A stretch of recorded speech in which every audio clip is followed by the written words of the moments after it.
तो मेरे दोस्तों, आज का हमारा टॉपिक है एनाटॉमी फिजियोलॉजी का चैप्टर 1 सेमेस्टर 2। तो मिड का हमारा टॉपिक है। आज हम इसके जो है ऑब्जेक्टिव्स देखते हैं कि इसके अंदर कौन कौन सी चीज़ें हम पढ़ेंगे। सबसे पहले जो है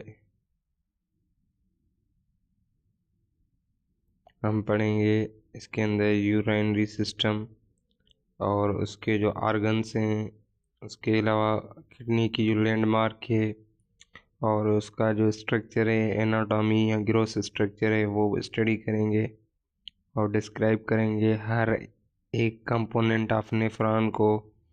और जो मतलब फंक्शंस हैं किडनी के, रीअब्जॉर्प्शन, सीक्रेशन या यूरिन फॉर्मेशन, वो डीपली डिस्कस करेंगे और स्ट्रक्चर देखेंगे। उसके अलावा जो मिक्चुरेशन है उसको डिस्कस करेंगे।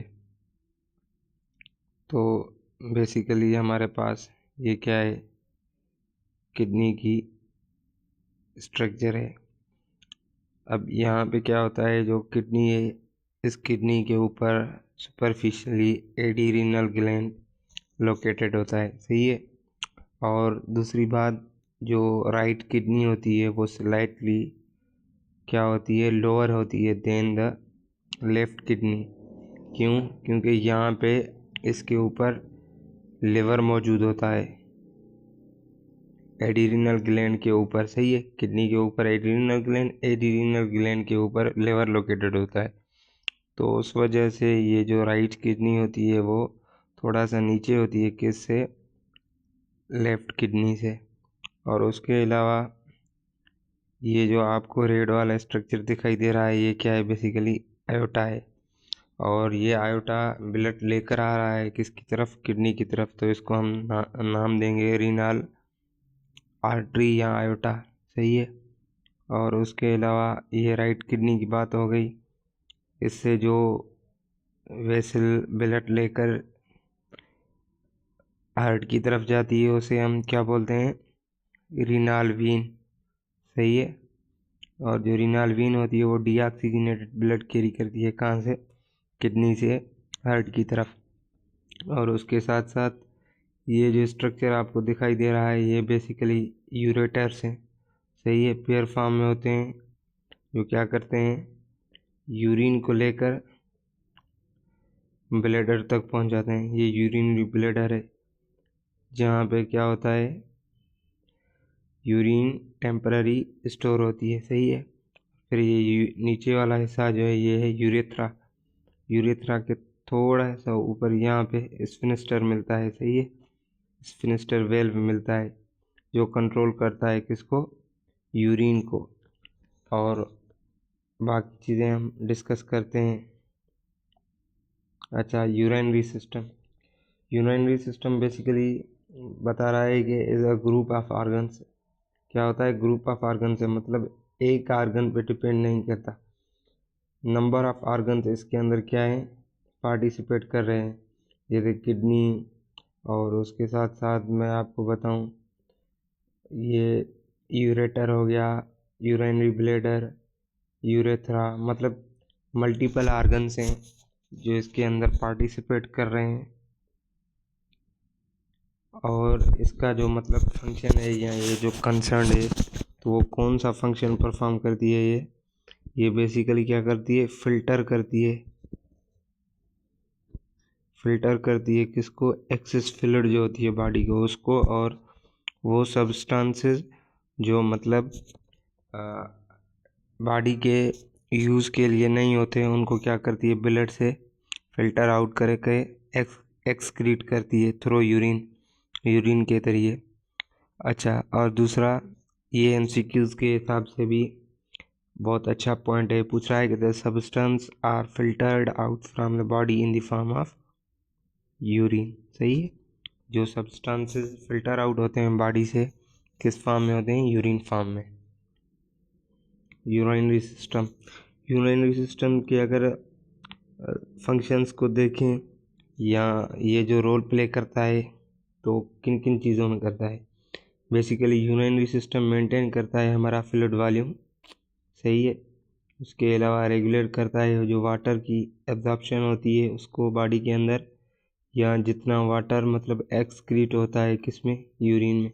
मतलब वाटर को क्या करता है, वाटर की अमाउंट को रेगुलेट करता है। अगर एक्सेस अमाउंट में होगा तो उसको बॉडी से एक्सक्रीट आउट करेगा, अगर कम अमाउंट में होगा तो उसको रीअब्जॉर्ब करके बॉडी में ही रखेगा।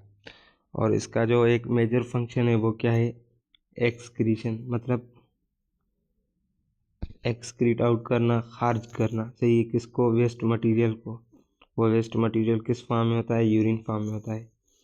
और उसके अलावा एक्सक्रीशन की डेफिनेशन देखें हम तो बोलते हैं प्रोसेस ऑफ एलिमिनेशन, खारिज करने का अमल, फ्रॉम एन ऑर्गेनिज्म, किसी भी जानदार से, waste products of metabolism and other materials that are not use.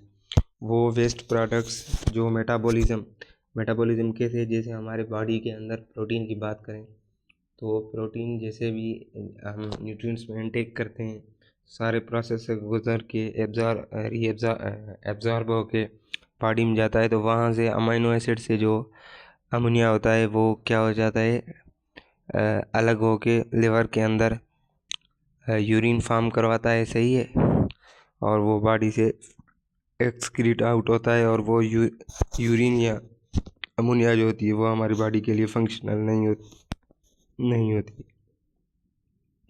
उसके अलावा यूरिनरी सिस्टम जो है वो क्या करता है, होम्योस्टेसिस बैलेंस करता है हमारा बॉडी का।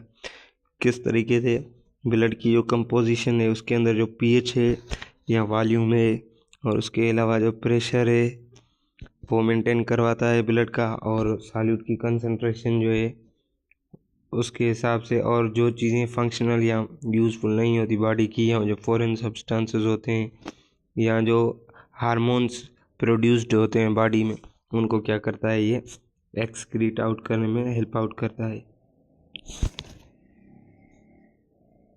अगर फंक्शन की बात तो सेम ही आ जाएगी, ब्लड के वॉल्यूम को मेंटेन करता है, उसकी जो ब्लड की प्रेशर है उसको मेंटेन करता है, ग्लूकोज की सिंथेसिस में हेल्प करता है, और एंजाइम रिलीज करता है एरेथ्रोपोएटिन, और दूसरा विटामिन डी सिंथेसिस करवाता है। ये आपने पॉइंट याद रखनी है। सही है, यूरेटर ट्रांसपोर्ट करता है किसको, यूरिन को, कहाँ से, किडनी से यूरिनरी ब्लैडर तक। सही है, और उसके अलावा यूरिनरी ब्लैडर क्या करता है, स्टोरेज करवाता है यूरिन की, और यूरेथ्रा जो होता है वो डिस्चार्ज करवाता है किसको, यूरिन को, कहाँ से, बॉडी से। अब आर्गन्स आ रहे हैं। आर्गन्स के अंदर हमने बात कर ली किडनी, यूरेटर्स, यूरिनरी ब्लैडर और यूरेथ्रा। किडनी की अगर स्ट्रक्चर की बात करें तो ये एक तो पेयर फॉर्म में होती है, इसका कलर रेडिश होता है, और बीन शेप्ड इन स्ट्रक्चर होती है। सही है, इस तरह से बीन शेप्ड इन स्ट्रक्चर होती है। और उसके साथ साथ हम बात करें कि ये जो लोकेशन होती है इसकी, वो कहाँ पे होती है, पेरिटोनियम होती है, कहाँ पे, पोस्टेरियर साइड जो होती है पेरिटोनियम वाल की, वहाँ पे एब्डोमेन कैविटी में। मतलब इस तरह से ये हमारा क्या हो गया, डायाफ्राम है, ये हमारा डायाफ्राम है। डायाफ्राम के नीचे ही जो है किडनी लोकेटेड होती हैं, और डायाफ्राम के नीचे वाला जो पोर्शन कहलाता है ये बॉडी का, ये कहलाता है एब्डोमिनल कैविटी। सही है, तो हमारी जो किडनी होती है वो कहाँ पे होती है, पेरिटोनियम वाल की पोस्टेरियर साइड पे और एब्डोमिनल कैविटी में। और किडनी की लोकेशन की बात करें तो ये कहाँ पे होती है, लुम्बर 12 से स्टार्ट होती है, सॉरी थोरेसिक 12 T12 से स्टार्ट होती है और L3 पे एंड करती है। सही है, ये क्या है, किडनी की लोकेशन है। और उसके अलावा बात करें पोजीशन की, तो ये जो है प्रोटेक्टेड होती है बाय रिब्स 12 पेयर्स, वो मैंने आपको बता दिया। 11-12 रिब्स पेयर होती हैं थोरेसिक रीजन में, और एंड होती है कहाँ पे, L3 लंबर 3 पे। और वो सेम ही बात मैंने आपको बताया कि राइट किडनी जो होती है स्लाइटली क्या होती है, नीचे होती है, किससे, लेफ्ट किडनी से। क्यों, क्योंकि वहाँ पे उसके ऊपर जो होता है वो लिवर लोकेटेड होता है, उस वजह से जो राइट किडनी होती है वो स्लाइटली नीचे होती है, किससे, राइट किडनी से। तो ये पॉइंट भी लेफ्ट किडनी से, ये पॉइंट भी आपने याद रखनी है point MCQ point of view से, सही है। और इसकी एक्सटर्नल एनाटॉमी की बात करें तो इसकी जो लेंथ होती है वो 10 से 12 सेंटीमीटर या 4 से 5 इंच, और वाइडर की मतलब इसकी वाइडनेस की बात करें तो 5 से 7 सेंटीमीटर या 2 से 3 इंच। थिकनेस की बात करें तो 3 सेंटीमीटर या 1 इंच, और साइज़ अबाउट ऑफ बार, सही है। और उसके अलावा इसका मास देखें ईच किडनी, एक किडनी का, तो वो एवरेज 135 से 150 ग्राम होता है या 4.5 से 5 आउंस, सही है। तो ये क्या है, एक्सटर्नल एनाटॉमी है किसकी, किडनी की। तो ये भी MCQ पॉइंट ऑफ व्यू से इम्पॉर्टेंट है आपके।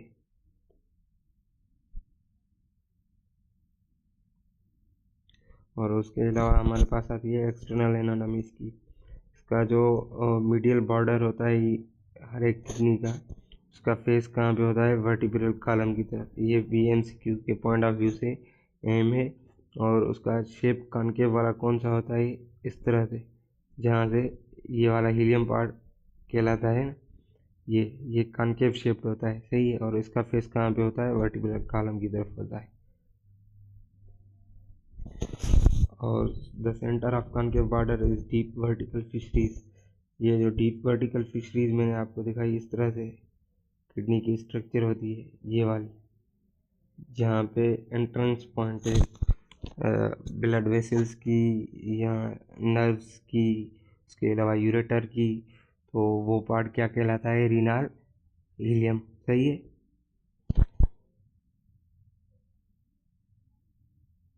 उसके अलावा इसकी लेयर्स की बात करें, जो टिश्यू सराउंड करते हैं किसको, हर एक किडनी को, वो कितने होते हैं, 3 टाइप के होते हैं। और जो ऊपर वाला होता है डीप लेयर जो होती है, वो क्या होती है, रीनाल कैप्सूल जिसे बोलते हैं, इनर होता है, सॉरी, रीनाल कैप्सूल जो होता है वो इनर लेयर होती है, स्मूथ होती है, ट्रांसपेरेंट शीट होती है, और उसके अलावा डेंस भी होती है, रेगुलर कनेक्टिव टिश्यू से बनी होती है। और ये कंटिन्यू होती है किसके साथ, आउटर कोट ऑफ यूरेटर के साथ, सही है। मतलब ये इनसाइड होती है, टच में होती है किसके साथ, जो किडनी की इनर लेयर होती है। और मिडिल की बात करें तो एडिपोज कैप्सूल होता है, जो फैटी एसिड से बना होता है, और वो क्या करता है, सराउंड करता है रीनाल कैप्सूल को। और सुपरफिशियल बाहर वाली जो है रीनाल फेसेशिया, ये क्या है, थिन लेयर होती है, डेंस होती है, घाटी होती है, और उसके अलावा इरेगुलर कनेक्टिव टिश्यू से बनी होती है। और ये सपोर्ट करती है किडनी को, उसके स्ट्रक्चर को, और एब्डोमिनल वाल्व को, सही है। और किडनी को दूसरे आर्गन से क्या करती है, मतलब सेपरेट करती है, प्रोटेक्शन प्रोवाइड करती है, बॉर्डर प्रोवाइड करती है। अब राइट किडनी की बात करें तो ये इसके ऊपर जो मैंने आपको बताया, ये किडनी है, यहाँ पे किडनी के ऊपर क्या लगा होता है, एड्रीनल ग्लैंड, जिसे इमरजेंसी ग्लैंड भी बोलते हैं, जहाँ से एपिनेफ्रिन और नॉरएपिनेफ्रिन रिलीज होते हैं।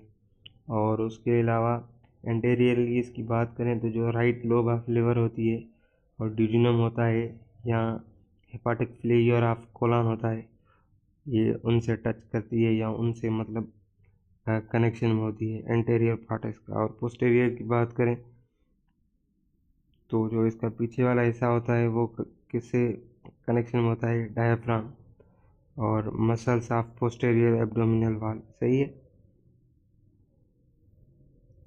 लेफ्ट किडनी की भी सेम ही, इसके ऊपर जो होता है वो क्या होता है, एड्रिनल ग्लैंड होता है एंटेरियरली। इसका जो मतलब कनेक्शन होता है स्प्लीन, स्टमक, पेंक्रियास, जेजिनम और स्प्लेनिक फ्लेक्सर ऑफ कोलन जो होता है उनके साथ होता है। और जो पीछे वाला इसका मतलब स्ट्रक्चर होता है या ऐसा होता है, वो डायाफ्राम और muscles of posterior abdominal wall उससे कनेक्शन में होते हैं। और जहाँ लेफ्ट किडनी के अंदर 3 ऐसे एरियाज होते हैं जो डिस्टिंग्विश करते हैं। अगर लॉन्गिट्यूडनली किडनी को मतलब क्या करें, डाइसेक्ट करें, ये किडनी है हमारी, इसको इस तरह से लॉन्गिट्यूडनली क्या करें, अगर डाइसेक्ट करें तो क्या होगा, 3 स्ट्रक्चर्स हमें दिखाई देंगे। आउटर फाइब्रस कैप्सूल जो सराउंड करता है किसको, किडनी को। और उसके अलावा किडनी के अंदर एक रेडिश ब्राउन लेयर होती है जिसे हम कॉर्टेक्स बोलते हैं। सही है। अब ये हमारे पास क्या है, किडनी की स्ट्रक्चर है। यहाँ पे ट्रायंगुलर शेप्ड या पिरामिड शेप्ड कुछ स्ट्रक्चर्स पाई जाती हैं, और ये वाला हिस्सा जो होता है आउटर, ये कॉर्टेक्स कहलाता है। और ये पार्ट जो किडनी का होता है वो डार्कर होता है देखने में। सही है। ये कॉर्टेक्स है आउटर पार्ट जो डार्कर इन स्ट्रक्चर होता है, और ये मिड वाला पोर्शन है ये मेडुला कहलाता है और लाइटर इन स्ट्रक्चर होता है। अच्छा, ये जो कॉर्टेक्स पार्ट है ये डार्कर क्यों होता है? क्योंकि यहाँ पे ग्लोमेरुलस और बाउमेन कैप्सूल कॉर्टेक्स रीजन में आते हैं, और लूपा फेनले जो होता है वो मेडुला स्ट्रक्चर में आ जाता है। और कॉर्टेक्स रेडिश ब्राउन होता है, और उसके अलावा मेडुला जो होता है पिरामिड शेप्ड होता है। कि इनर मोस्ट लेयर जो होती है पेल कॉनिकल शेप्ड होती है, मतलब कोन की तरह होती है, और उसके अंदर क्या होते हैं, स्ट्राइएशंस होते हैं जिन्हें रीनल पिरामिड्स बोलते हैं। और रीनल पिरामिड का जो मतलब वो हिस्सा जो कॉर्टेक्स को टच करता है या कॉर्टेक्स से कंडक्ट में होता है उसे बेस कहते हैं। और उसका जो टिप ऑफ पिरामिड होती है उसे एपेक्स कहते हैं या पिपलिया कहते हैं, जो पेल्विस के साथ क्या होता है, कनेक्शन में होता है। माइक्रोस्कोपिक स्ट्रक्चर देखें किडनी के अंदर जो है अप्रॉक्सीमेटली 1 से 2 मिलियन नेफ्रॉन होते हैं। नेफ्रॉन जो स्ट्रक्चरल और फंक्शनल यूनिट होता है किसका, किडनी का। अच्छा, नेफ्रॉन जो है मल्टी सेल्यूलर स्ट्रक्चर है, यूनिसेल्यूलर नहीं है, तो इस बात को ध्यान में रखना है आपने। नेफ्रॉन मल्टी सेल्यूलर है, मतलब कई सारे सेलों से नेफ्रॉन बना हुआ है नेफ्रॉन स्ट्रक्चर। और इसके साथ साथ जो स्मॉलर नंबर होता है वो किसका होता है, कलेक्टिंग डक्ट का, जहाँ से यूरिन क्या होती है, कलेक्ट होती है। सही है। और कलेक्टिंग डक्ट जो होती है वो क्या करती है, ट्रांसपोर्ट करती है यूरिन को, कहाँ से, पिरामिड से केलेक्सिस। सही है। यहाँ और रीनाल पेल्विस जो होता है वो स्ट्रक्चर बना के मैं आपको समझाता हूँ। और giving the pyramid their striped appearance, और ये पिरामिड को क्या कर दी है, अपनी स्ट्राइप्ड अपीयरेंस देती है। कलेक्टिंग डक्ट जो होती है वो सपोर्ट करती है किसको, कलेक्टिंग डक्ट को सपोर्ट हासिल होती है किससे, कनेक्टिव टिश्यूज होते हैं जहाँ पे ब्लड वेसल, नर्व्स और लिम्फ वेसल्स पाई जाती हैं उनसे।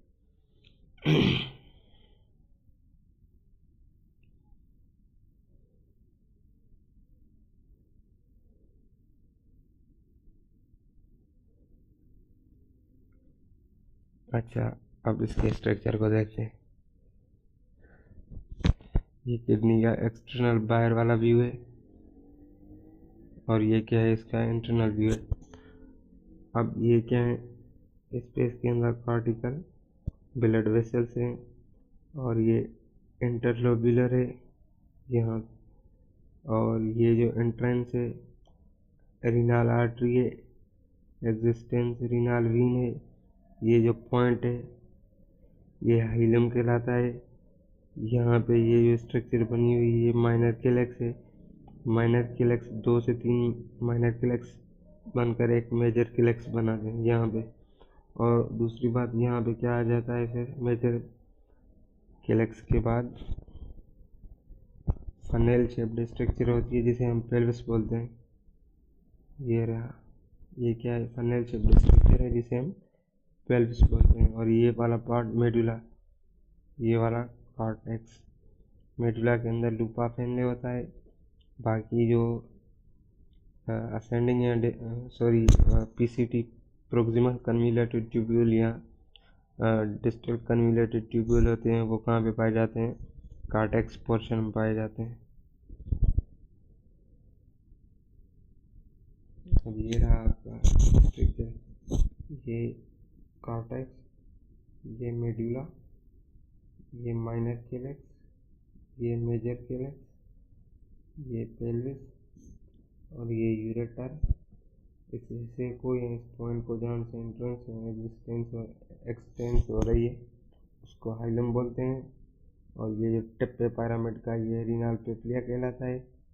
और जो पेल्विस है वो फनल शेप्ड होता है और एडिपोज टिश्यूज पाए जाते हैं यहाँ पे ये रहे रीनाल साइनस में। और ये वाला जो पोर्शन है ये रीनाल साइनस कहलाता है। सही है। और उसके बाद ये हमारे पास स्ट्रक्चर है नेफ्रॉन की। अब ये क्या है हमारे पास कलेक्टिंग डक्ट है। और उसके अलावा ये जो हमारे पास स्ट्रक्चर है ये कहलाता है, मैं स्ट्रक्चर बना के आपको अच्छे से समझाता हूँ। अब देखें,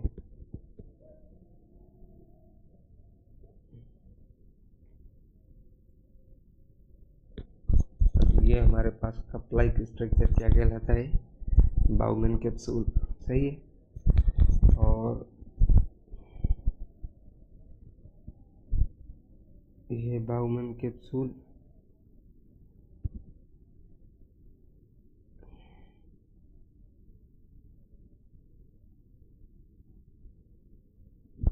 ये आपकी एपीसीटी जो फोल्डेड होती है। सही है।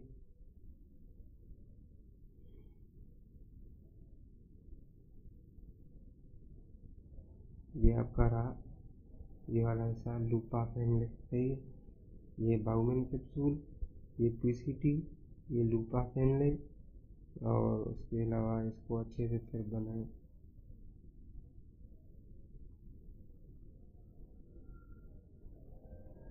इस जगह भी बनाते हैं। अब ये कप लाइक स्ट्रक्चर आपका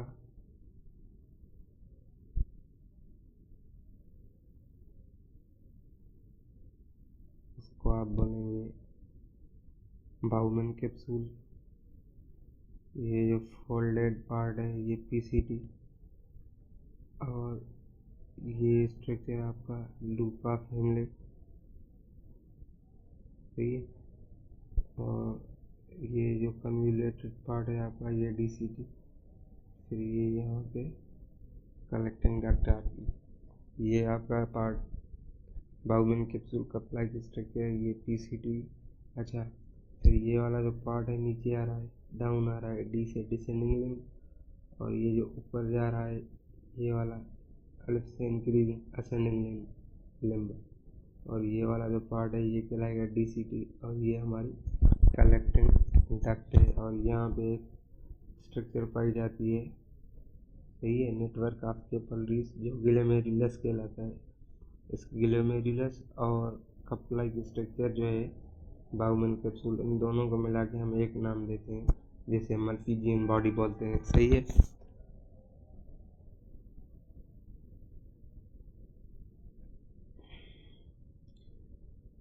अब जो फंक्शन है प्रोसेस किडनी परफॉर्म करती है उसके अंदर आपका फिल्ट्रेशन आ जाता है, selective reabsorption, secretion, urine formation. और एक प्रोसेस होता है जो इन्होंने यहाँ पे नहीं डिस्क्राइब किया, वो है काउंटर करंट एक्सचेंज।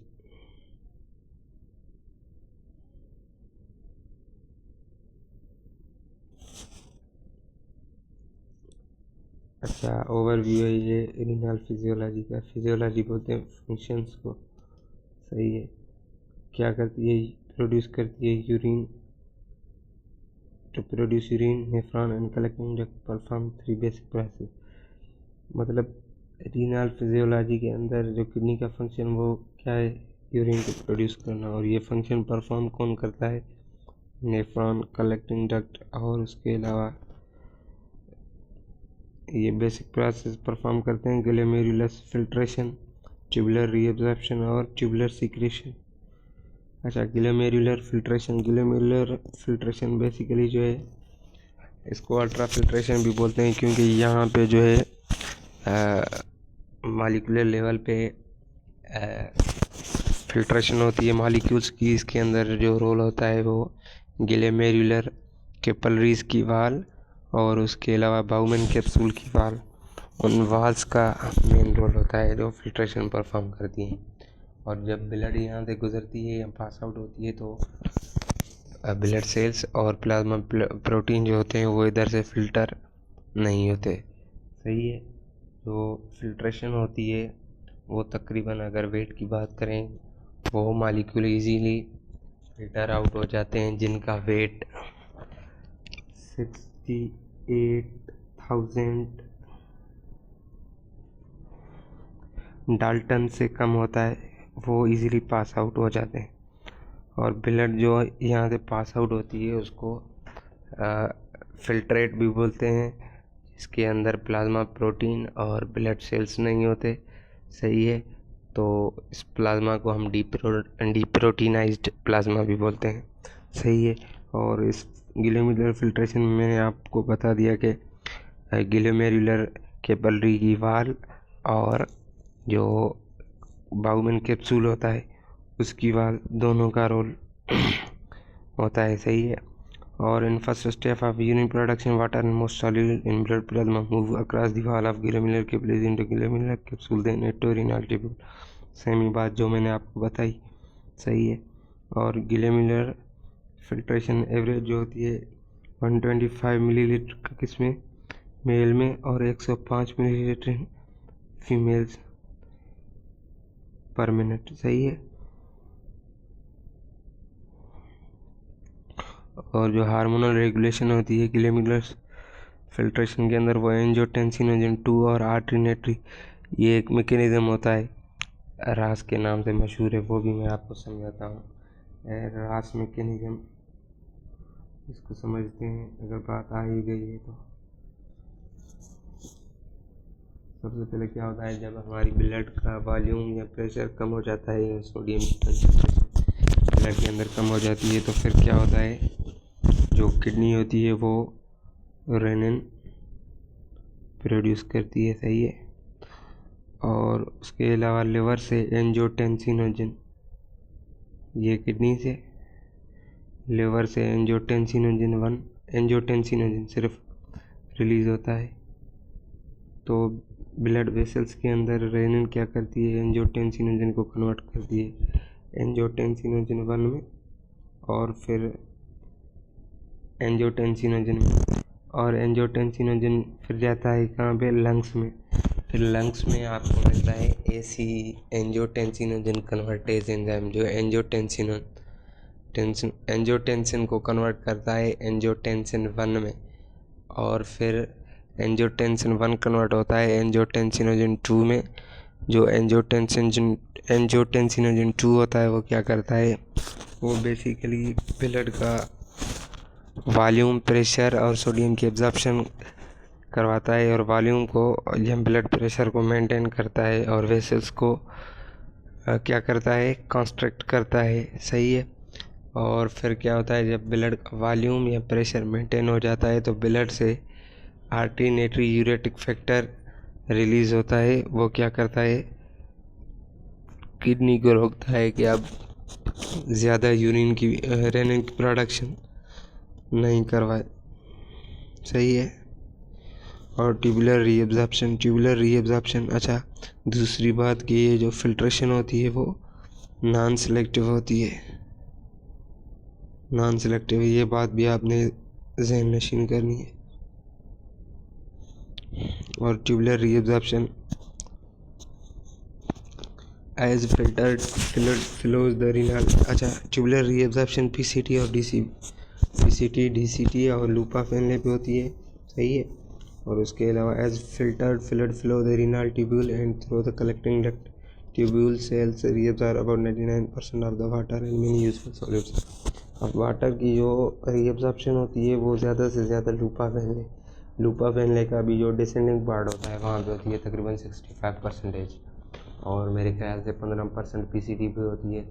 और असेंडिंग लिम्ब जो है वाटर के लिए, वो ऐसे बोलें कि उसको पास आउट होने नहीं देती, रोकती है, उसके लिए सिलेक्टिव नहीं है, यहाँ वाटर को अलाउ नहीं करती रीअब्जॉर्प्शन के लिए। और बाकी जो रिमेनिंग होती है वो डीसीटी पे रीअब्जॉर्प्शन हो जाती है वाटर की। और उसके अलावा सोडियम की रीअब्जॉर्प्शन की बात करें तो वो मैक्सिमम असेंडिंग लिम्ब जो होती है लूपा फैनले की असेंडिंग लिम्ब पे सोडियम की जो रीअब्जॉर्प्शन होती है ज़्यादा होती है।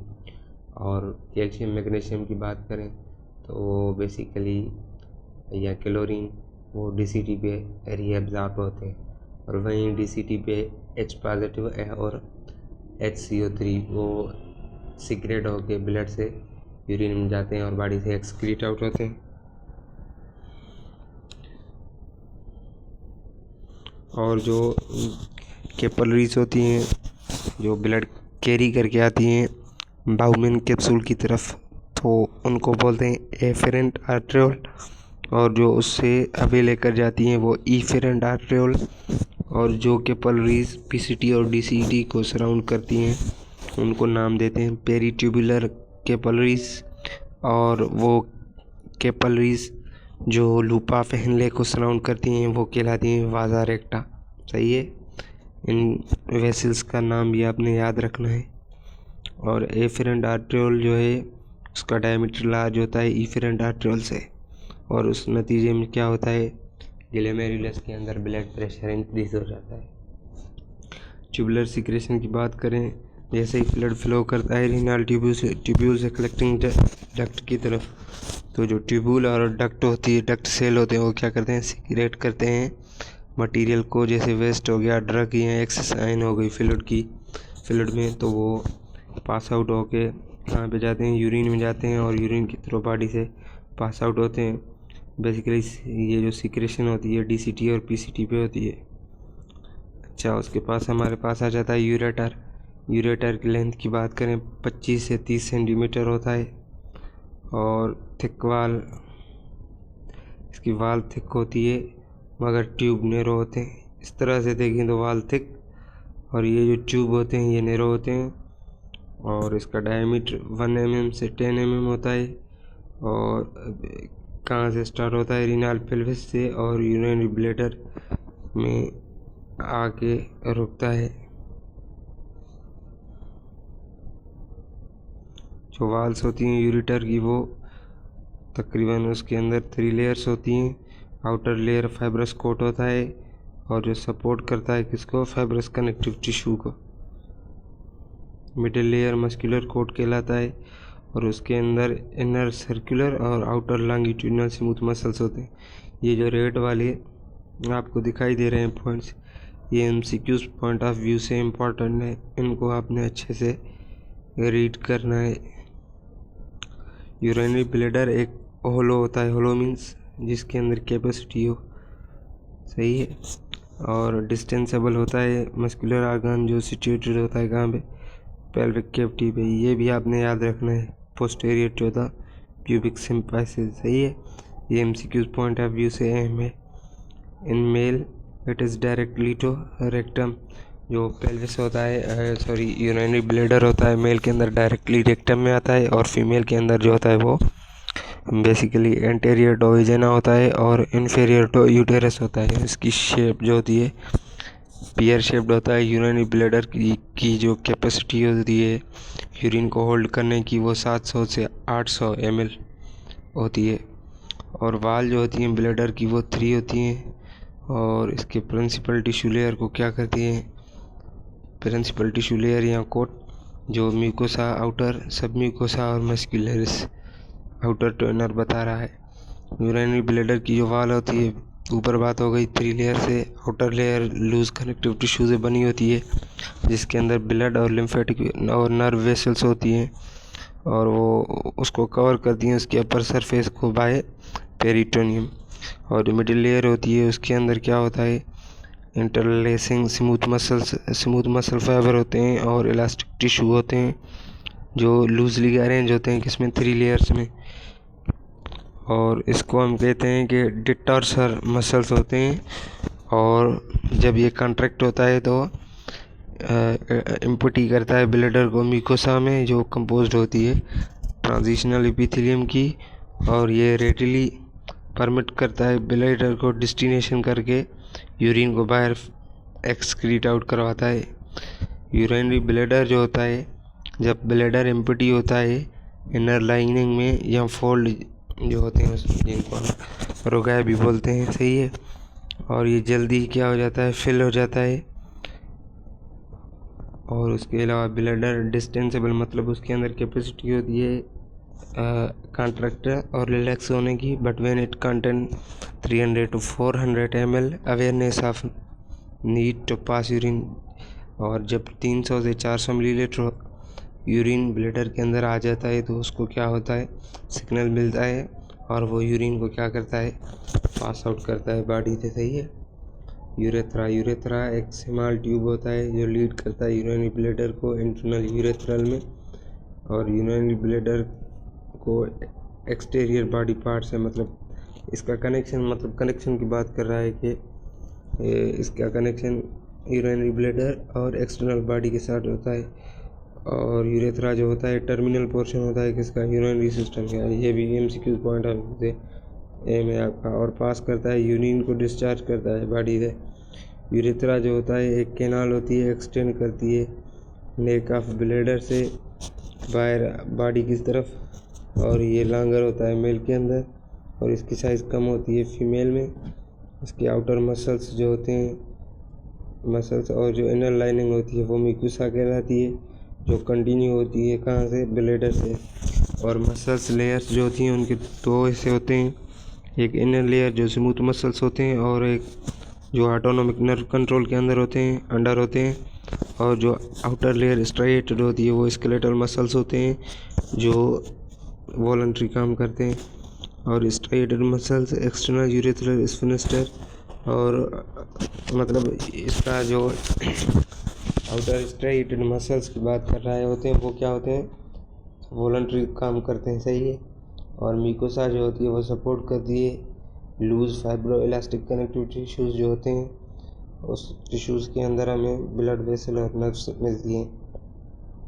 और प्रोक्सिमली इसकी बात करें शुरुआती तो ट्रांजिशनल एपिथेलियम होते हैं, while distally composed of striated epithelium. बाकी पीछे की तरफ से ये कंपोज्ड होता है स्ट्रेटिफाइड एपिथेलियम का। और उसके अलावा मिक्चुरेशन एक टर्म है जो हम यूज़ करते हैं किसके लिए, यूरिन को यूरिनरी ब्लैडर से बॉडी की तरफ, मतलब आउट होने में, मतलब excretion of urine, that is called micturition.